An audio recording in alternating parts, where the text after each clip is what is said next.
लुचा छपारे जंगल भितर चलीथिला बेआईन कोयला खनि रिजर्व फॉरेस्ट भितर गोटे कि दुईटी नुहे चलीथिला अनेक कोयला खनि सुंदरगढ़ तेलेंडी रिजर्व फॉरेस्ट रे बेधड़क चलीथिबा ए बेआईन खनि उपरे रेड एवं यार पर्दाफाश हेबा परे सामना को आसीछि एही कोयला खनिर केलेंकारी। एटी प्रश्न उठुछि संरक्षित जंगल भितर प्राय 15 रु 20 किलोमीटर अंचल रे बेआईन एवं बेधड़क भावे चलीथिला ए खनि हेले प्रशासन की वन विभाग जानी पारिलानी केमिति ना जानी शुणी चुप रही समस्ते। वर्ष वर्ष धरी चलीथिबा ए खनि केलेंकारी पछरे रहिछि केउमानक हाथ केबे हेबो एहार एक्सपोज तापर रहिछि समस्तक नजर।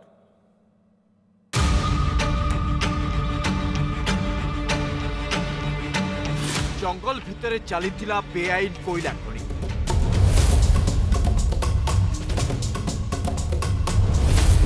विभिन्न शिल्प और कंपानी को बेधड़ कोयला बिक्री करुथिले माफिया।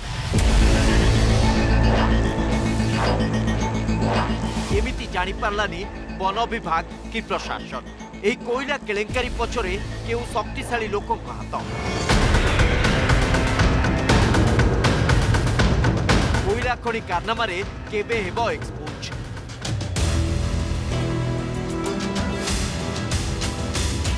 जे कई जंगल भितर दृश्य को देखिले ताजुब होइछिबो। हाँ यही होउछि जंगल भितरे बेआईन एवं बेधड़क भावे चलीथिबा कोयला खनिर दृश्य। यह होउछि सुंदरगढ़ जिला तेलेंडी रिजर्व फॉरेस्ट रे माफिया माने किभली वर्ष वर्ष धरी बेआईन कोयला खनि चलाइथिले पुलिस प्रशासन रेड करिबा बेलर दृश्य।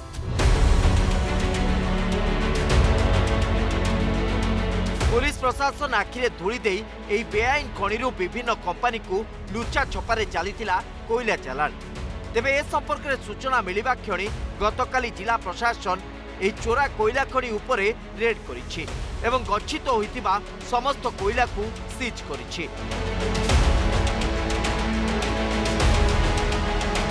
तेबे चढ़ाऊ समय समस्त माफिया फेरार हो जाइछथि। ए रिजर्व फॉरेस्ट रे गोटिए कि दुईटी नुहे एभली अनेक कोयला खनि बेआईन भावे चलीथिला।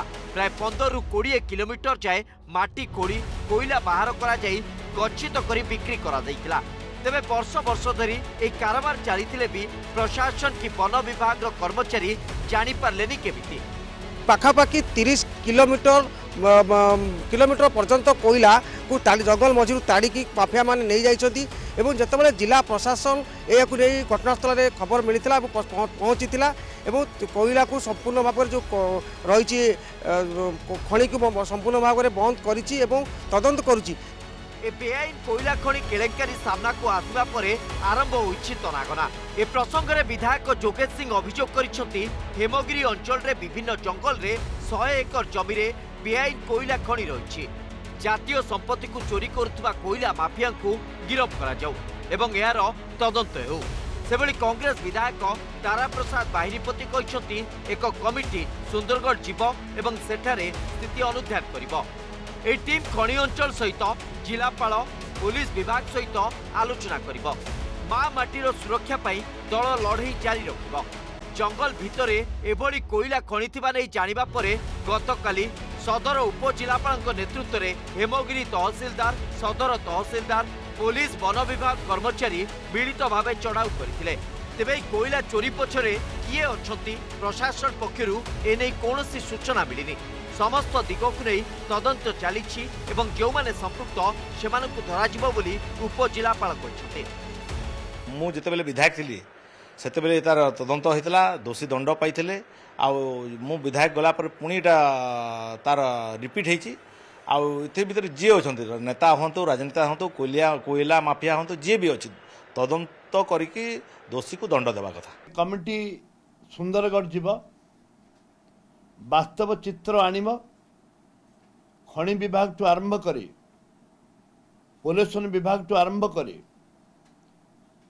जिलापाल टू आरंभ करी पुलिस टू एसपी टू आरंभ करी समस्त से देखा करिवो। तुरंत तांको विरुद्ध रे दृढ़ कार्यानुष्ठान ग्रहण करिबा पाई सरकार पाखरे दाबी करिवो। सेटा जणा पड़छि कि एबे रिसेंटली तो चली किंतु आगु बहुत दिन आगु 2-4 वर्ष एमती कंटिन्यूस चली वाला जना पड़ी। तो आम जो गलु से जगह पड़ी कोयला गुड़ाक किसी जगह स्टक भी होता किसी जगह खोला हो भी रखाई तो से भाया सिचुएसन कि लोक गोटे लोक भी सेटा नथिले। जोटा आई एस्टिमेशन कले पाखापाखि जोटा कोयला पड़ी 10 ट्रिप खंडे हो पारे रेड करके पूरा रेड हैंडेड से धरो भाव में किसी कही हेनी को जगह जाता संरक्षित जंगल भितर प्राय 15 ରୁ 20 किलोमीटर अंचल रे बेआईन एवं बेधड़क भाव चली खଣି हेले प्रशासन कि वन विभाग जानी पारलेनी केमिति ना जानी सुनी चुप रही समस्ते ए तमाम घटनार पर्दाफाश केबे हेबो।